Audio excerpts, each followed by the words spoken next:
Halo, selamat pagi sahabat Rumah Sakit Dr. Un Kandang Sapi Solo semuanya. Gimana nih kabarnya hari ini?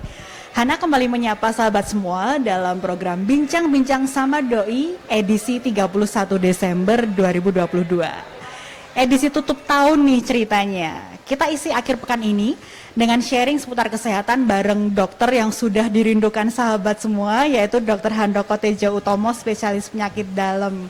Halo, selamat pagi Dokter Handoko. Pagi, Mbak Apa Hana. kabar dok? Long time Baik. ya nggak ngobrol bincang-bincang Betul, ini ya. udah lama. Nah hari ini the last day of 2022 yang sudah disambut diawali dengan hujan yang syahdu ini. Kita akan ngobrolin tentang MCU. MCU tapi bukan Marvel Cinematic Universe ya dok ya. Iya. Kita gak akan ngobrolin tentang Iron Man atau I Love You 3000 hari ini, tapi tentang medical check up. Kita tuh sering berasumsi dok, jadi kalau check up itu artinya sama kayak periksa atau kontrol dokter biasa. Betul. Terus kalau pemeriksaan medical check up itu pemeriksaannya basic-basic aja, jadi kayak cuman dicek tinggi badan, berat Betul. badan, terus cuma ditensi-tensi doang kayak gitu. Tapi itu bener nggak ya sahabat semuanya? Sahabat pasti udah penasaran banget, pentingkah medical check up yang rutin bagi kesehatan?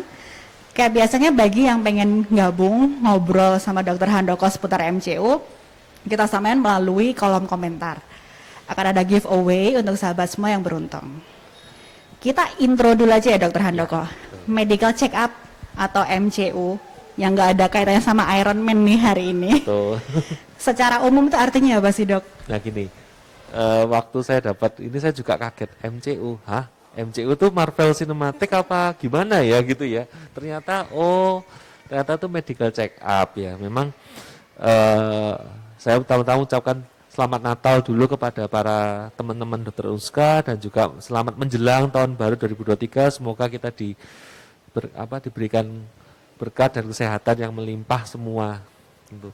Terus kemudian medical check up itu sebetulnya ya kita melakukan pengecekan diri kita sendiri. Itu terkait dengan penyakit, terkait dengan potensi terjadinya penyakit di kemudian hari itu. Jadi kita memeriksakan diri kita sendiri itu Mbak Nana. Itu medical check up sama seperti kayak ibarat kita beli mobil, ya beli mobil atau beli motor. Biasanya kan kalau beli mobil, beli motor dianjurkan untuk melakukan check up kendaraan di kilometer keberapa, di servis rutin gitu ya dok? Iya, servis rutin gitu. Nah, sama aja kita menserviskan tubuh kita sendiri sebetulnya itu kan. Nah, motor aja kita servis, mobil aja kita servis, tapi kok diri kita sendiri kok ya angelman ya Mbak ya, gitu ya, gitu. Jadi kan disinilah kita mendorong para teman-teman Dokter Uska untuk memperhatikan dirinya sendiri. Dan sebetulnya medical check up itu tidak hanya untuk usia orang yang sakit aja, orang yang sehat pun tidak merasa sakit ya seharusnya dilakukan istilahnya servis ya, dilihat ya ada masalah apa sehingga kemudian hari bisa ketahuan, bisa kita obatin lebih dini gitu ya sebelum sudah terjadi komplikasi gitu Mbak Nana. Kemudian untuk MCU nih, pemeriksaan yang biasanya dilakukan itu apa aja sih dok? Oke, jadi komponen daripada MCU sendiri, ini saya sudah nulis, sebentar.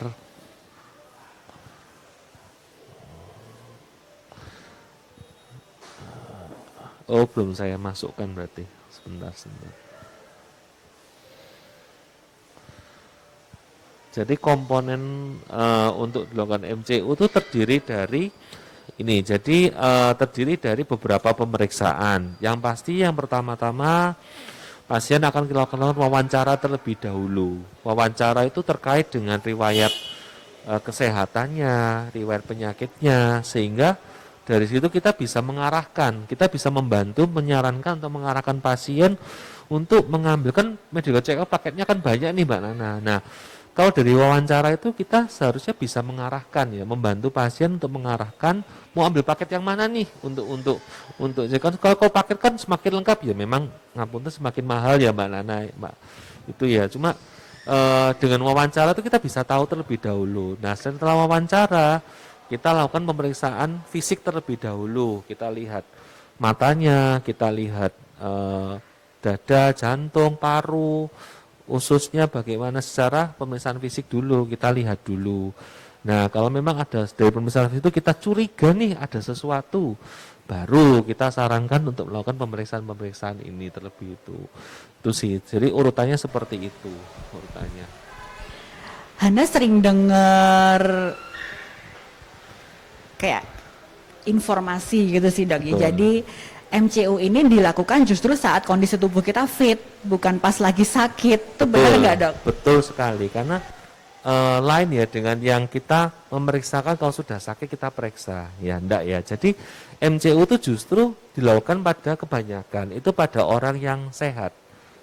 Orang yang sehat yang belum ada penyakit, yang masih sehat itu kita seharusnya melakukan deteksi terlebih dini dengan medical check up ini gitu. Kemudian dok, mengapa tuh MCU harus dilakukan secara rutin? Boleh nggak sih kalau misalnya dilakukan sesekali, kayak misalnya pas mau masuk kerja gitu? Oke, Biasanya baik. kan sering Jadi ada terkait dengan manfaat ya, nah, jadi manfaat MCU itu banyak. Jadi pertama tergantung untuk diri kita sendiri ya. Jadi diri kita sendiri itu manfaatnya itu seperti yang ini, kapunten. Nah, itu pertama untuk mengurangi risiko untuk jatuh sakit. Jadi dari kita bisa deteksi secara dini, kita bisa mengurangi risiko untuk terjadinya sakit itu. Terus kemudian mendeteksi adanya kondisi atau penyakit yang sekiranya bisa berpotensi mengancam jiwa kita di kemudian hari.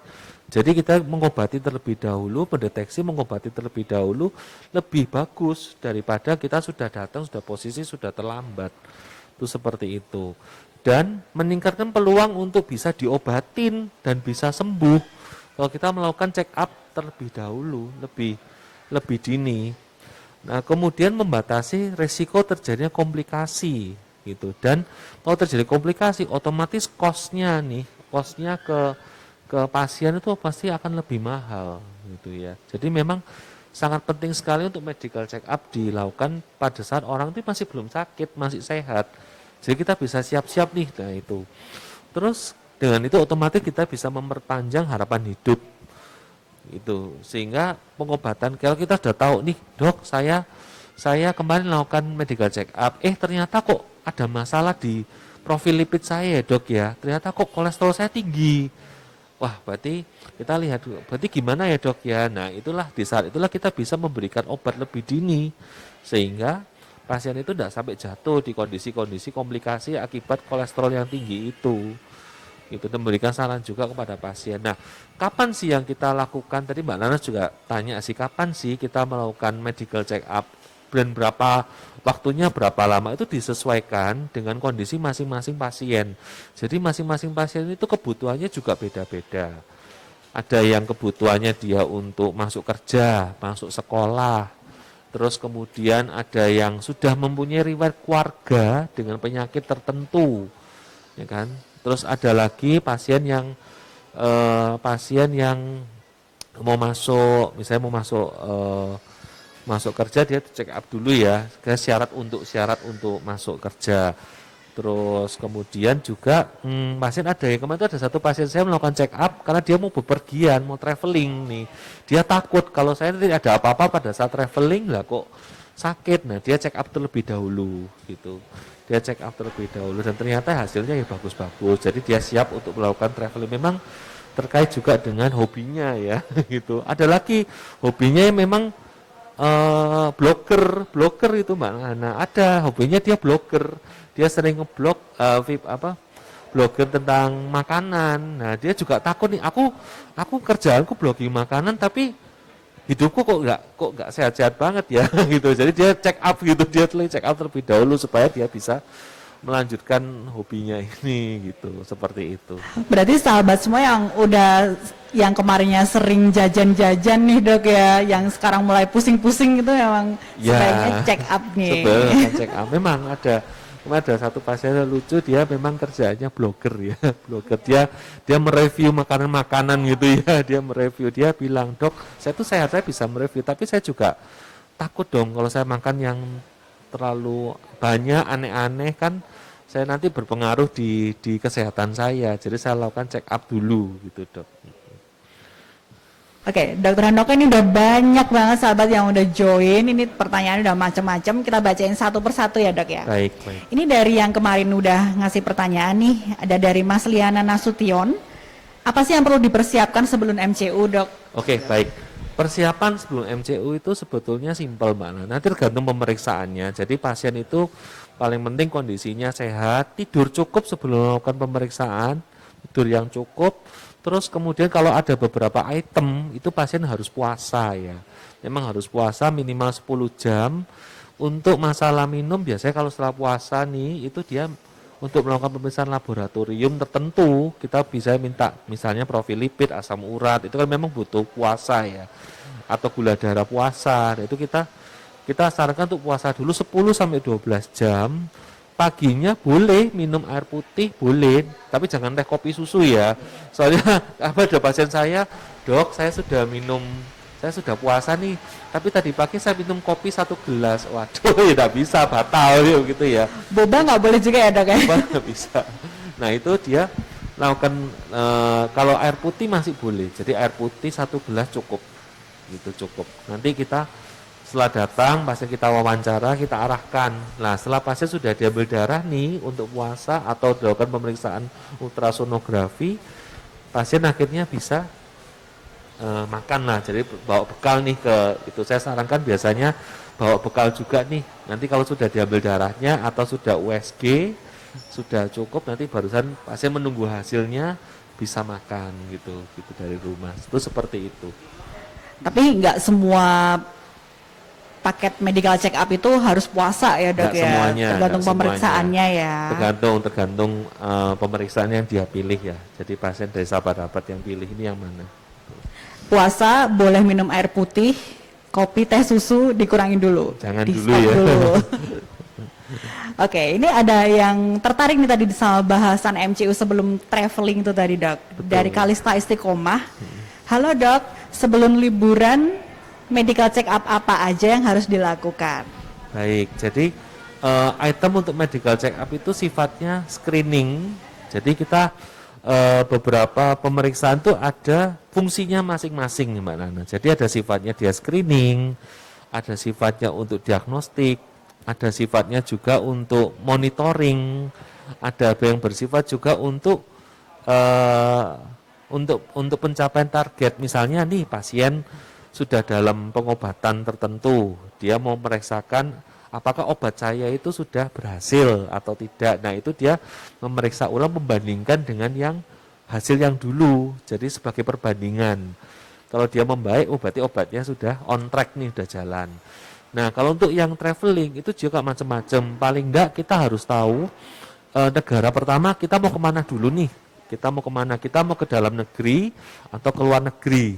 Nah kalau ke dalam negeri situasinya otomatis kan berbeda dengan di luar negeri. Kalau di luar negeri kan misalnya dia iklimnya kan 4 iklim lebih banyak iklimnya daripada di negara-negara tropis ya dalam negeri sendiri itu. Nah itu otomatis ya pemeriksaan check up-nya akan berbeda. Detailnya nanti bisa konsultasi ya ketika mau melakukan tindakan itu. Mostly sih paling banyak ya pemeriksaan darah, pemeriksaan. Terus kita juga harus tahu basic dia ada riwayat apa sebelumnya, ada riwayat penyakit tertentu. Nah itu kita tambahkan nanti di pemeriksaan fisiknya itu sehingga pasien pada saat sebelum bepergian atau traveling pasien sudah sehat.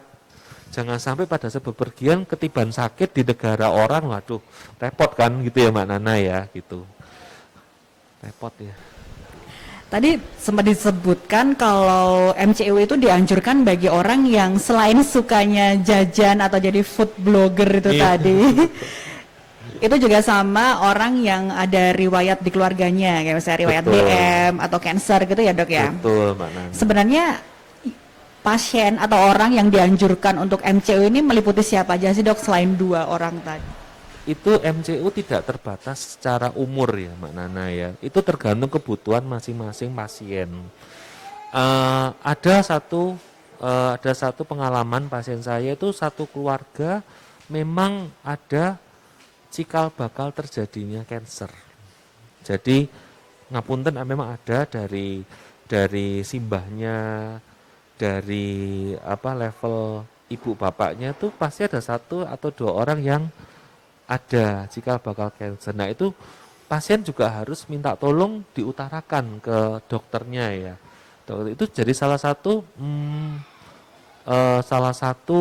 poin penting bagi kami untuk mengarahkan pemeriksaan apa nih yang harus kita periksa nanti untuk pasien-pasien ini gitu. Terus kemudian pasien-pasien dengan riwayat keluarga dengan masalah metabolik, misalnya diabetes, misalnya hipertensi. Nah itu juga penting. Ada beberapa studi sekarang ini bahkan itu misalnya orang tuanya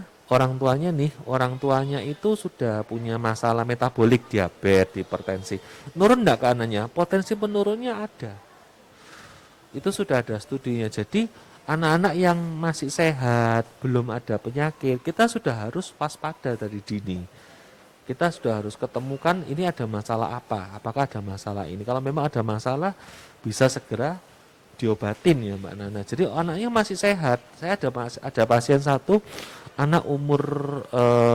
anak-anak saya konsulkan juga ke dokter Karolin karena bapak ibunya itu sudah diabetes ya. Ternyata ini anaknya umur 14 tahun itu ternyata juga ada diabetesnya ternyata. Waktu itu saya konsulkan juga ke dokter Karolin waktu itu untuk anaknya ini dan beliau memeriksa lagi lebih teliti lagi untuk kan karena beda ya Mbak Nana ya. Saya kan dewasa kan dokter Karolin itu kan anak-anak ya gitu. Jadi memang MCU itu penting, itu semua orang bahkan tidak hanya orang tua, anak-anak ya. Itu bisa. Sebetulnya. Untuk anak-anak juga bisa ya dok, medical check up? Bisa, sebetulnya bisa sekali. Cuman sangat untuk pemeriksaan yang dianjurkan konsultasi dengan dokter spesialis anak. Betul, ya. betul. Nanti tetap harus sebelum melakukan pemeriksaan kita tetap konsultasi dan wawancara dulu untuk pemilihan item apa nih yang harus kita screening untuk ini pasien ini. Gitu. Ini tadi berarti sudah menjawab pertanyaan dari W Rahmi 94 yang tadi tanya apakah anak-anak boleh melakukan MCU? Bisa ternyata. Bisa sekali. Tapi untuk konsultasi atau wawancaranya tetap dengan dokter spesialis anak. Lanjut ke pertanyaan selanjutnya, dok, dari Francisca Evodia. Ini sahabat yang sering join di acara Bincang-Bincang sama Doi. Halo, selamat pagi Francisca Evodia. Terima kasih udah setia nonton, sering banget nih dok nonton. Oh iya, terima kasih Bu Francisca. Dokter, gimana dengan riwayat kolesterol dan asam urat? Cukupkah dengan alat pengecek yang biasanya itu dok? Oh nggih, baik. Itu pertanyaan bagus sekali. Atau 3 bulan sekali harus cek lab total atau MCU itu? Oke, baik. Terima kasih, pertanyaan itu bagus sekali. Itu memang fenomena ini sering terjadi. Jadi pemeriksaan masing-masing seperti kita bilang tadi ya Mbak Nana. Jadi masing-masing item pemeriksaan itu punya fungsinya. Apakah dia berfungsi sebagai diagnostik, untuk screening, untuk monitoring, atau untuk apa? Nah, selama ini yang ngapunten ya, bukan saya bermaksud apa, cuma yang beredar di masyarakat kalau kita sudah cek yang dari mesin yang harian itu loh Mbak Nana, yang cetek untuk portable itu sebetulnya sifatnya bukan diagnostik atau untuk screening. Screening oke, saya setuju, tapi untuk diagnostik sebetulnya enggak. Itu. Jadi kalau kita belajar itu ada beberapa kriteria diagnostik untuk misalnya kolesterol tinggi itu bagaimana, kriterianya bagaimana nih kalau tinggi, atau hipertensi itu. Nah, alat yang untuk memeriksa dengan itu bukan untuk diagnostik, dia fungsinya ada tetap, itu sebagai monitoring aja. Jadi kalau kita mau menentukan oh ini kolesterol, oh ini diabetes, itu bukan dari pemeriksaan yang dari alat ini, tetap kita harus ke dokter dulu berkonsultasi dan disarankan untuk pengambilan darah dari vena, bukan darah dari kapiler yang sering dipakai di ujung jari kan darahnya kan dari kapiler. Nah, kalau untuk kriteria diagnostiknya itu tetap harus pengambilan darah dari vena. Itu seperti yang gede nih, gitu. Yang gede. Nah, itu ada, memang ada tekniknya, ada kriterianya, gitu. Nah, kalau nggak memenuhi kriteria, otomatis kita nggak bisa bilang itu sebagai diagnostik ya. Sama dengan gula. Kadang ada pasien saya, dok, saya biasanya periksanya di rumah sendiri, gula darah itu sudah terkendali 120, 130 dok. Nah, kenapa kok saya ke dokter kok ternyata jadi 400 dok? Hah? Lah ya itu, maka saya jelaskan ke pasien. Dok, Bu, itu yang kalau yang di rumah, kalau ibu jenengan pakai yang alat yang itu sifatnya dia sebagai monitoring. Kalau dia monitoring, kita mau tahu dia fluktuatif gulanya itu bagaimana, gitu loh. Itu kalau ternyata gula darah 400 berarti kan fluktuatif gulanya ibu itu. Nah, itu makanya perlunya kita melakukan pemeriksaan yang proper ya, yang sesuai dengan diagnostiknya itu, gitu, betul. Jadi bukan berarti kita punya itu tidak akurat, bukan akurat atau tidak. Memang fungsinya yang beda ya Mbak Nanain. Dia akurat untuk monitoring, akurat sekali. Akurat. Jadi kita memang perlu alat ini untuk monitoring di rumah itu dia fluktuatif atau enggak gulanya itu. Jadi di rumah, loh saya ceknya 100 doang dok, makanya saya tidak minum obat. Nah, kenapa kok di dokter bisa 400 ternyata? Waduh. Nah, ini memang karena yang selama ini dikira untuk diagnostik ternyata dia hanya sebagai monitoring, akurat untuk monitoring tapi tidak akurat untuk diagnostik gitu. Jadi memang fungsinya beda-beda ya gitu ya. Ada lagi pasien yang lucu. Pasien lucu juga, dok saya tensi di rumah pakai alat tensi itu cuma 120 per 70. Nggak pernah dok saya sampai 140. Tapi kenapa kok di dokter bisa sampai 160? Nah itu ternyata ada studinya juga mana. Nah itu ternyata ada pengaruh psikologis, pengaruh apa juga berpengaruh sekali. Gitu. Jadi makanya tetap kita harus konsultasi dulu nih. Gitu. Dulu saya sempat sih dok, jadi pas mau operasi, mau tindakan operasi ini di IGD, di tensi kan biasanya harian normal. Pas di IGD tensinya tiba-tiba 180 dok. Itu efeknya ternyata di situ ya, bukan Betul. karena saya ada riwayat hipertensi atau gimana ternyata ya mungkin dok. tegang nih, hampir mau operasi nih, tegang mau diapain saya ini ya, itu langsung kepikiran ya bisa naik. Tapi tetap untuk melakukan diagnostik, memilihkan terapi tetap konsultasilah dengan dokter terlebih dahulu. Hati-hati nih berarti yang sering jajan boba, yang udah aman nih tiap hari saya nyetek di sini tuh gula darah saya aman kok, tapi belum tentu juga ya dok ya. Oh, belum tentu. Saya nyetek di rumah aman loh dok, 100 saja enggak sampai 200 gitu. Ternyata dia nyeteknya pun hanya di pagi hari yang sebelum puasa. Ternyata untuk monitoring pun ada tekniknya, itu ada. Tekniknya itu very ada sebetulnya. Di Rumah Sakit Dr. Kandang Sapi Solo bisa melayani ya dok ya? Bisa sekali, sangat bisa sekali. Oke, selanjutnya tadi untuk kolesterol dan asam urat ya dok. Kalau untuk riwayat asma, setiap bulan juga harus kontrol untuk controller asmanya juga nggak dok? Oke, asma itu pengobatan bagus, terima kasih pertanyaannya. Asma itu ada komponen, kalau kita ngobati asma itu ada dua, ada reliever, ada controller. Ada reliever, ada controller. Tujuannya dalam satu obat itu kalau dia reliever, dia meredakan serangan asmanya dulu. Terus kemudian controller itu adalah kita mengontrol, jangan sampai serangannya itu terjadi. Jadi obat itu ada dua fungsi, obat asma ada dua fungsinya. Satunya sebagai pereda serangan, satunya pengontrol serangan, jangan sampai dia serangan berulang. Ampun, saya juga punya asma. Nah, itu saya juga punya asma. Dulu saya tiap bulan mesti kumat. Tapi saya juga dalam pengobatan. Tapi sekarang kondisi saya itu hanya setahun sekali aja serangannya itu, Mbak. Nah, jadi tidak tiap bulan lagi gitu. Nah, itu mesti memang konsultasi dulu ke dokter yang ahli. Di sini kami ada dokter ahli juga kan yang terkait dengan masalah paru ya, Mbak Nana ya, ada. Nanti bisa konsultasi dulu bagaimana gitu. Jadi untuk asma memang untuk pengobatan ada dua. Dia memang sifatnya sebagai reliever, sebagai controller. Kita kontrol mencegah jangan sampai serangannya itu berulang. gitu. Atau kita kalau berulang iya, tapi kita mengurangi jaraknya, kita memperpanjang jaraknya itu. Ini agak di luar MCU ya, gitu ya. Kita sharing-sharing Dok ya. Kita balik lagi pembahasan tentang MCU pada anak tadi Dok, karena ada pertanyaan juga. Anak-anak, siapa sih anak-anak yang memang perlu atau direkomendasikan melakukan MCU Dok? Oke, anak-anak itu sebetulnya hampir sama juga dengan dewasa. Mana saja ya ini yang perlu dilakukan MCU. Ini saya juga mencatat.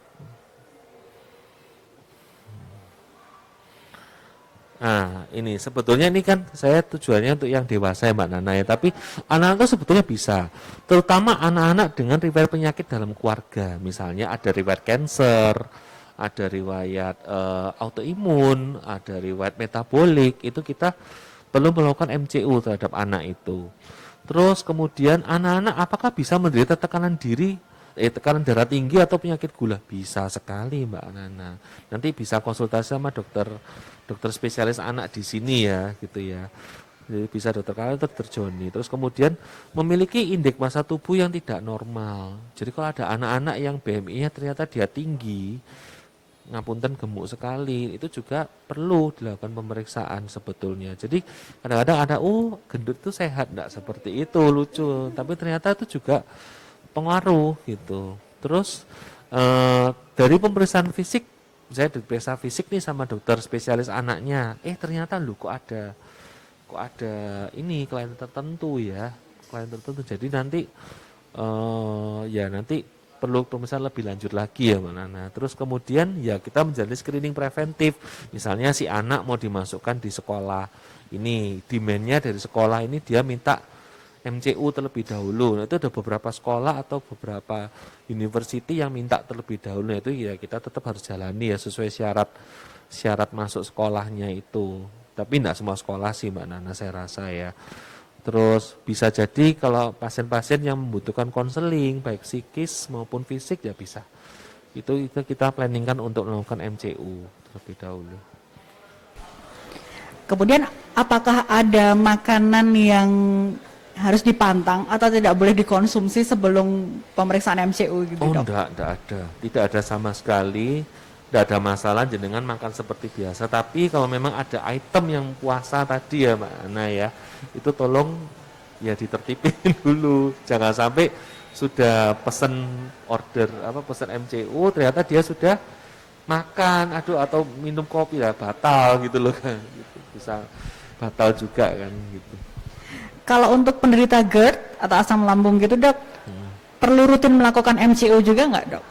Oke, terima kasih pertanyaannya. Kalau GERD, MCU GERD itu hanya penyakit gastro, tapi ada beberapa GERD yang harus kita periksa lebih lanjut. Jadi kalau dia GERD-nya berulang-ulang nih, udah diobatin tapi kok masih kambuh-kambuh terus, itu yang kita harus konsultasi terlebih dahulu ke dokter ya terlebih dahulu, dan nanti dokter yang akan menyarankan item-item apa aja yang mau diperiksa. Itu seperti itu. Tapi kan kadang-kadang pasien tidak murni GERD ya, mesti ada komorbid yang lain. Nah, itu kita juga mempertimbangkan juga. Jadi tidak hanya GERD-nya, tapi kalau GERD apakah bisa melakukan MCU? Bisa sekali, enggak masalah, tapi tetap konsultasilah terlebih dahulu. Gitu. Ini ada beberapa yang udah bertanya, ini saya rangkum aja. Efek atau dampak jangka panjang jika seseorang nggak pernah MCU ini apa Dok? Oke, yang pertama kita nggak tahu dia sakit apa sebelumnya, betul ya. Jadi memang ada pasien nggak pernah nih melakukan MCU.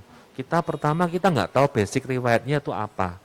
Pasien tiba-tiba datang ke kita sudah kondisi sudah complicated, very very complicated, itu baru dilakukan pemeriksaan lengkap itu sudah terlambat, gitu ya. Jadi MCU itu justru tapi tadi ya manfaatnya kita dari MCU itu kita bisa tahu ke depannya ini bakal bagaimana ke depannya ini. Apakah ada resiko komplikasi? Kalau memang ada resiko kita bisa obatin lebih dini gitu loh. Itu seperti itu. Jadi MCU itu bukan berarti ke dokter untuk periksa, enggak seperti itu. Jadi memang kita melakukan check up. Bayangkan kita mobil, nah sekarang mobil kita pakai terus ibarat mobil ya, atau motor kita pakai terus jalan enggak pernah tiba-tiba mogok, nah terus gimana? ya kan, pas jalan tol tiba-tiba mobil itu mogok, ini masalahnya apa ya, akinya kah? Nah kita malah bertanya-tanya kan gitu loh kan, masalah akinya kah, businya kah, atau apa, mesinnya kok tiba-tiba kok mogok ya gitu loh. Nah itu kalau kita lakukan medical check up, nah kita nggak tahu tiba-tiba mobil sudah mogok, ya sudah terlambat kan gitu loh. Ya kalau mobil ya Mbak Nana ya, kalau tubuh kan ada onderdilnya apa enggak gitu loh, enggak ada kan. Gitu. Kemudian ini ada pertanyaan lagi, khusus untuk atlet nih dok. Sebelum pertandingan olahraga, medical check up apa sih yang perlu dilakukan nih, dok? Oke, baik. Pertama kalau atlet itu untuk MCU apa saja itu pertama tergantung dari ininya ya, perkumpulan. Biasanya kan atlet kan ada perkumpulannya, itu yang mau tanya seperti itu biasanya ada spesialisnya sendiri, spesialis kedokteran olahraga. Khusus dia memang atlet itu memang agak khusus daripada orang awam gitu. Jadi saya usul sih konsultasi sama ada spesialis yang memang khusus. Jadi tergantung bidang olahraganya apa juga, masing-masing itu beda-beda. Itu nanti bisa konsultasi sama spesialis kedokteran olahraga. Itu ada memang. Ada sudah itu yang item-item apa saja itu. Mungkin yang basic kayak pemeriksaan jantung gitu ya dok ya? Ya, kalau basic-basic boleh, tapi mungkin ada bidang olahraga tertentu yang membutuhkan lebih advance lagi ya. Itu yang paham itu dari dokter spesialis khusus kedokteran olahraga. Gitu. Kemudian nih dok, pertanyaan nih menarik juga. Apa yang harus dilakukan agar hasil MCU-nya bagus nih dok? Nah, hasil MCU-nya bagus dan valid, ya seperti tadi ya. Jadi istirahat yang cukup, malamnya istirahat yang cukup, besok pagi nggak usah takut, nggak usah stres dulu, santai, rileks. Puasa jangan lupa kalau memang butuh puasa, santai, rileks saja. Nanti hasilnya kayak terima rapotan ya ceritanya ya. Nah, namanya rapotan kan saya dulu rapotan selalu deg-degan juga ya. ini rapotnya nih bagaimana ini ya. Loh, itu sama dengan rapotan kan deg-degan juga. Nah, kalau saya sih santai saja gitu. Nggak usah panik, nggak usah niscaya hasilnya pasti sudah bagus kok, tenang saja gitu. Saya percaya hasilnya bagus. Kalau memang jelek ya konsultasi bisa diobatin seperti itu. Apalagi kalau udah mulai termotivasi untuk MCU sejak dini nih, mumpung masih fit-fit aja Masih nih. fit-fit aja, betul. Jadi level stresnya bisa berkurang ya dok ya. Betul. Kan saya pakai sama dengan rapotan ya dulu ya. Saya dulu rapotan naik kelas ya tegang semua. Aduh nilai apa yang jelek ini ya gitu. Tapi tetap bisa diperbaiki. Kemudian dokter ada pertanyaan juga. Berapa lama sih dok masa berlaku hasil MCU? Oh bagus, pertanyaan bagus sekali. Hasil MCU ada jangka waktu kadaluarsanya memang. Yang disarankan itu maksimal tuh 1 bulan. Itu sudah tidak valid lagi. Kalau yang untuk pemeriksaan ini ya, pemeriksaan lab biasanya itu maksimal 1 bulan itu sudah tidak bisa dipakai lagi. Kalau untuk pemeriksaan ronsen itu maksimal 2 minggu. Kalau dia ada penyakit tertentu kita nggak bisa evaluasi lebih dari itu. Sama dengan EKG juga, malah EKG lebih rendah lagi. Kalau penyakit jantung kan kita nggak bisa tahu kapan tahu kok tiba-tiba serangan atau enggak. Hasil misalnya saya pernah pasien dulu hasil MCU 1 minggu yang lalu fine aja, tiba-tiba hari ini kok serangan jantung. Nah itu bisa. Jadi betul pertanyaannya itu validitasnya itu sampai berapa lama, itu biasanya ada masing-masing pemeriksaan itu ada timingnya. Gitu, ada timingnya. Itu nanti dokter yang menentukan apakah ini perlu diperiksa ulang lagi atau tak perlu. Biasanya itu seperti itu. Dari masing-masing. Dan itu masing-masing individu juga beda-beda ya, tergantung komorbidnya Mbak Nana gitu loh. Tergantung komorbidnya itu seperti itu. Ada yang sudah 3 hari tidak berlaku, udah nggak bisa. Saya mau lihat yang sekarang gitu. Contohnya kalau pasiennya fine aja 3 hari yang lalu kok tiba-tiba 3 hari kok masuk rumah sakit, berarti kan MCU 3 hari lalu sudah nggak valid. Kita harus melihat ininya sekarang ini, kondisi sekarang ini gitu.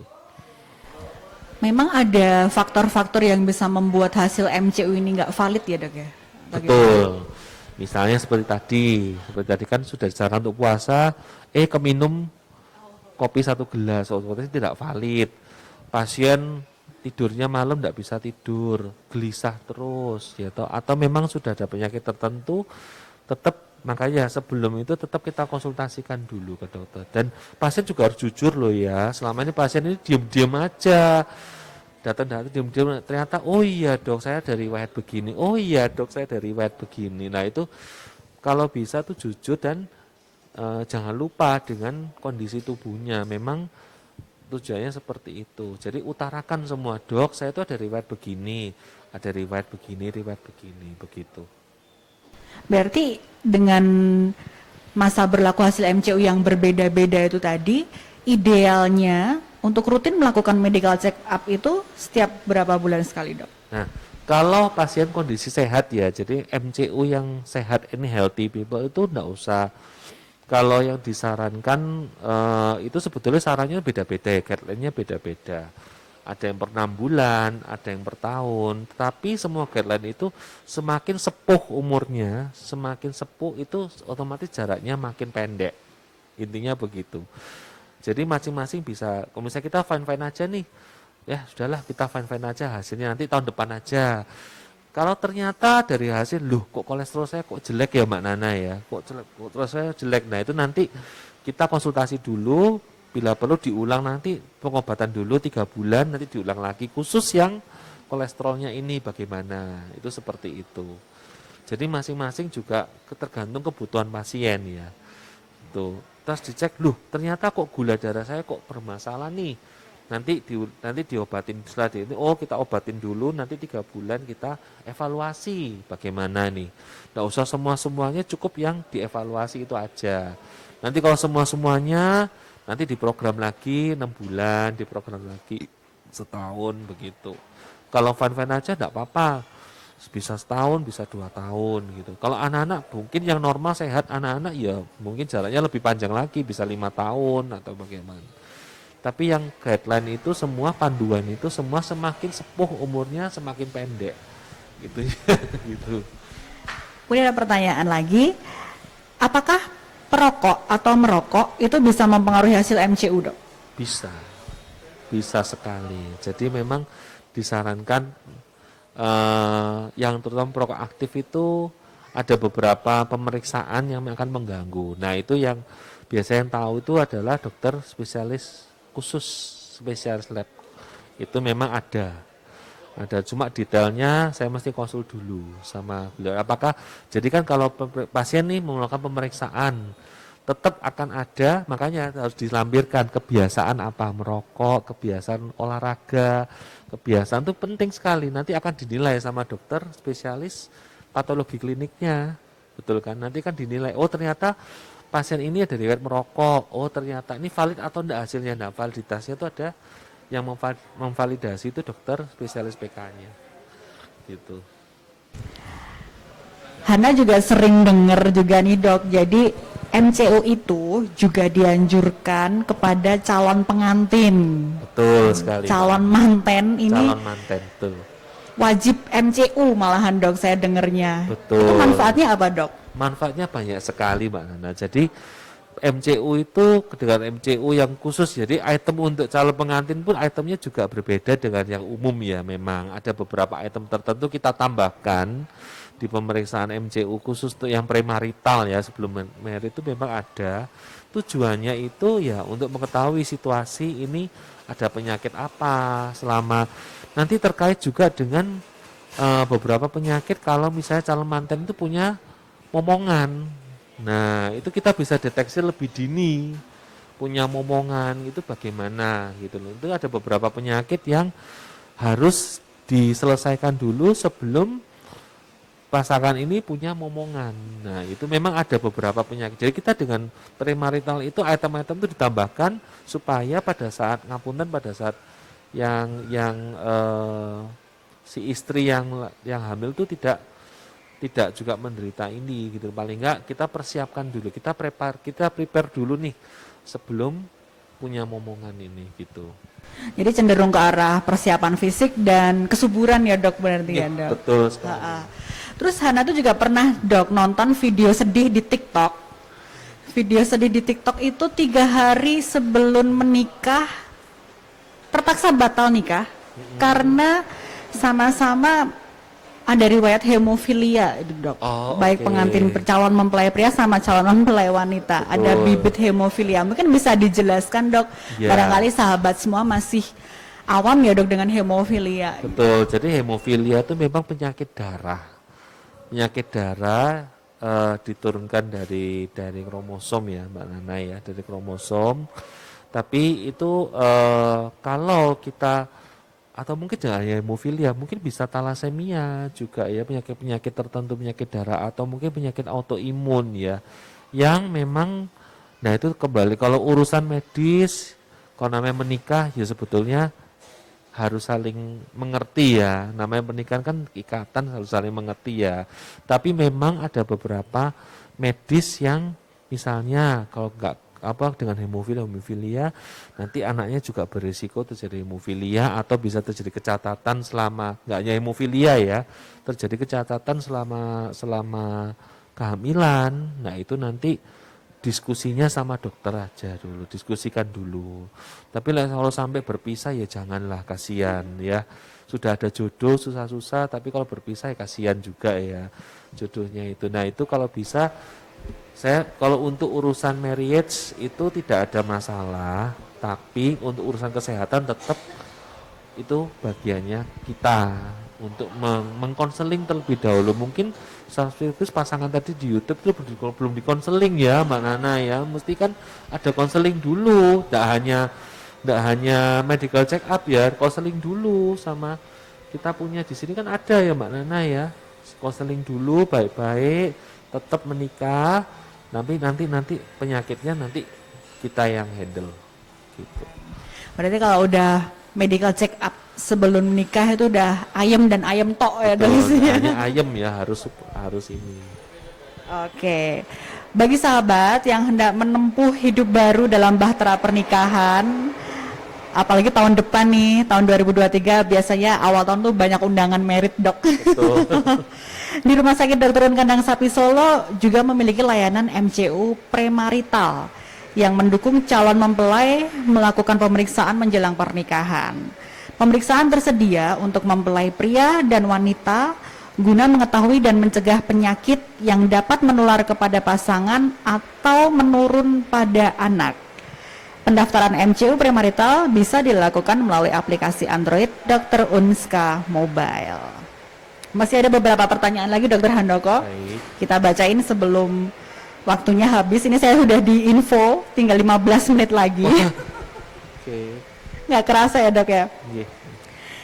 Tadi untuk GERD, untuk anak-anak udah, untuk atlet juga udah dibahas. Sekarang untuk vegetarian dok. Oh ya, betul. Vegetarian dianjurkan MCU juga nggak? Secara dia kan udah healthy living tuh. Yes, tetap loh, Jan. Tetap itu semua. Kalau vegetarian, veggie kan dari segi dietnya ya, dari segi makanannya veggie. Tapi kalau dia ada komorbid tertentu ya tetap dong, ada komorbid itu. Jadi ya memang bagus sekali. Itu MCU itu berlaku untuk semua kalangan, semua kalangan. Tapi yang saya tekankan di sini Mbak Ana itu adalah pasien-pasien ini tolong pada saat wawancara riwayat kebiasaan, riwayat penyakit, riwayat keluarga tolong diutarakan, jangan disimpan gitu ya, diutarakan jangan disimpan sehingga kita bisa menilai ini. Selain yang dia pilih paketnya selama MCU kan paketnya kan banyak ya, paketnya itu kita bisa tambahkan beberapa pemeriksaan untuk melihat ini bagaimana, itu begitu. Dokter Handoko tadi sudah menjelaskan ada banyak sekali paket medical check up di rumah sakit ini. Jadi Rumah Sakit Dr. Kandang Sapi Solo itu punya berbagai paket MCU yang bisa disesuaikan dengan kebutuhan pemeriksaan sahabat semuanya. Misalnya nih ada paket manis untuk mendeteksi dini diabetes. Terus ada paket ginjal sehat untuk memeriksa kondisi ginjal secara mendalam, atau paket koroneri juga ada dok. Lengkap ya. Untuk memeriksa kesehatan jantung. Masih banyak lagi paket lainnya selain yang premarital tadi. Bisa dicek di aplikasi Android Dr. Unska Mobile atau di website www.droenska.com. Banyak banget. banyak. MCU dianjurkan untuk dilakukan oleh semua orang ya dok ya? Betul. Ini pertanyaan menggelitik sekali. Hana pengen menanyakan nih untuk closingan hari ini, pertanyaan terakhir. Apakah ada orang yang tidak boleh MCU dok? Jadi kondisi tertentu yang justru tidak memungkinkan dia melakukan MCU. Kalau ditanya apakah ada, ini orang sehat atau orang sakit dulu ya Mbak Nana ya. Karena MCU kan mostly dia untuk orang sehat ya. Apakah ada orang yang tidak boleh MCU? Itu tidak ada. Iya kan, tidak ada. Semua orang untuk mengetahui dirinya ya punya hak untuk melakukan MCU ya. Kecuali kalau sudah sakit, kalau bukan sudah sakit ya, kalaupun pasiennya sudah di rumah sakit, sudah kondisi terminal ya memang mau diapain lagi gitu loh. Tapi itu semua kalangan, bahkan usia 90 tahun tak masalah untuk MCU, untuk bisa mendeteksi oh ini ada masalahnya seperti ini. Ternyata di usia 90 nggak sengaja ada yang, saya pernah menemukan pasien di usia 90 ternyata nggak sengaja ketemu loh Pak. Ketemu selama ini tidak melakukan MCU, tidak pernah cek, tidak pernah sehat, omaknya sehat sekali, tidak pernah sakit, tiba-tiba kok 90 kok lemes-lemes. Nah ternyata di usia 90 konangan ada sesuatu gitu, cuma ya itu yang bikin omaknya jadi lemes. Nah itu ada, tapi ya itu kita tidak bisa sebut, tapi memang ada sebut. Jadi apakah orang 100 tahun bisa, tidak ada masalah gitu loh. Kalau selama kita memeriksakan diri itu kita tidak ada masalah. Jadi kalau pertanyaan lucu ya, nggak ada orang yang itu, saya tidak ada deh. Semua orang bisa. Oke, Dokter Handoko, nggak kerasa nih kita udah bersama selama hampir 1 jam. Banyak banget sahabat-sahabat semua yang udah join, bertanya, udah jawabannya sudah enlighten nih, udah memberikan pencerahan bagi sahabat semua yang kemarin mungkin tadi masih bertanya-tanya MCU apaan nih, Iron Man, bahas film Marvel. Makanya kan harus MCU ya supaya bisa jadi Iron Man ya, gitu ya. Kalau pengen kayak Tony Stark, pengen kayak Captain America juga ya, gitu ya. Rutin medical check up nih pesennya Dokter Handoko. Terima kasih untuk edukasi dan informasi yang diberikan siang ini kepada sahabat Dokter Handoko. Terima kasih juga untuk semua sahabat yang udah stay tune, setia mengikuti dari awal hingga akhir, yang udah join bertanya-tanya. Ada beberapa tadi dari Francisca Evodia itu tadi juga salam untuk Dokter Handoko, dia pasiennya Dokter Handoko ternyata. Oh iya, terima kasih. Nah, pemenang giveaway bincang-bincang sama doi edisi hari ini seperti biasa akan diinformasikan melalui postingan Instagram TV @rs.droenska. Jadi stay tune di Instagramnya ya. Kami mengucapkan selamat tahun baru 2023 untuk sahabat semuanya. Semoga selalu diberikan kesehatan, kebahagiaan, kemakmuran, dan berkat yang melimpah di tahun 2023.